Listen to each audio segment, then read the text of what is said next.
بسم اللہ الرحمن الرحیم۔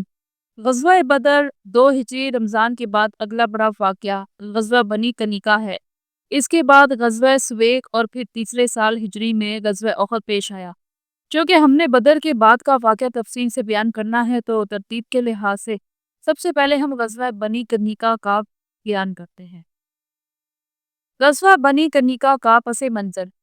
غزوہ بدر میں کفار قریش کی شکست کے بعد مدینہ منورہ میں یہودی قبائل بنو قریظہ، بنو نذیر اور بنو کنیقہ میں شدید کھلبلی مچ گئی۔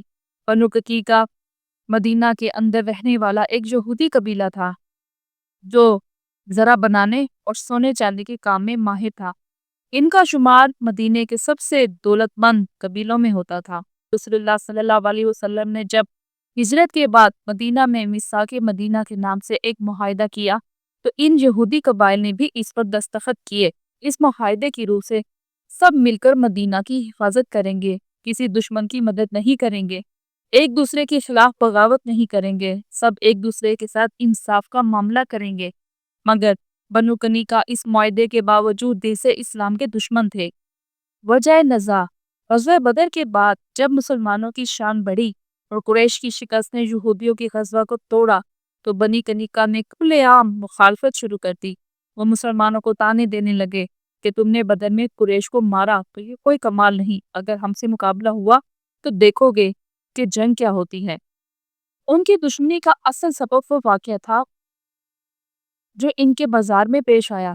بازار کا واقعہ: ایک مسلمان بنو کنیقہ کے بازار میں گئی، وہ زیور خرید رہی تھی۔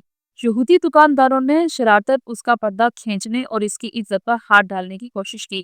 عورت چیخ اٹھی۔ ایک مسلمان نے اس کا دفاع کیا تو یہودیوں نے اسے شہید کر دیا۔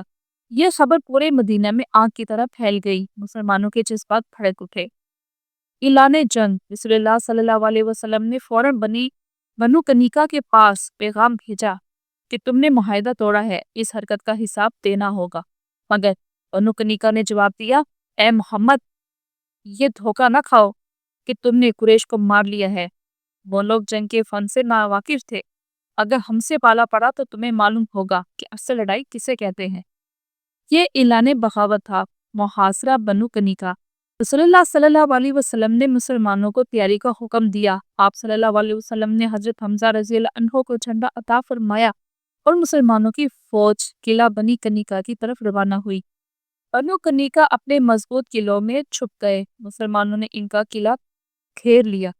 محاصرہ 15 دن تک جاری رہا۔ اس دوران یہودیوں کو کوئی مدد نہ مل سکی۔ بالآخر وہ بھوک اور خوف سے نڈھال ہو گئے اور ہتھیار ڈالنے پر مجبور ہو گئے۔ انجام: رسول اللہ صلی اللہ علیہ وسلم نے فیصلہ فرمایا کہ یہ لوگ مدینہ میں نہیں رہ سکتے کیونکہ انہوں نے معاہدہ توڑ کر بدہتی اور فساد کیا ہے۔ چنانچہ ان کو حکم دیا گیا کہ وہ مدینہ چھوڑ کر چلے جائیں۔ ان کی جان بخشی کی گئی۔ ان کا مال و اسباب مسلمانوں کے قبضے میں آ گیا۔ یہ لوگ شام کی طرف جلا وطن ہو گئے۔ یوں مدینہ ایک بڑے فتنے سے محفوظ ہو گیا۔ سبق: غزوہ بنی کنیقہ سے ہمیں یہ سبق ملتے ہیں: اسلام معاہدوں کی پابندی کا حکم دیتا ہے، لیکن اگر کوئی فریق بدہتی کرے تو اس کے خلاف کارروائی ضروری ہے۔ مسلمانوں کی عزت و عصمت کی حفاظت ایمان کا حصہ ہے۔ دشمن کتنا ہی طاقتور کیوں نہ ہو، اگر اللہ کی مدد شامل ہو تو وہ ذلیل و رسوا ہو جاتا ہے۔ تو کیسی لگی آپ کو آج کی یہ ویڈیو؟ پسند آئی ہو تو لائک کیجیے اور چینل کو سبسکرائب کیجیے۔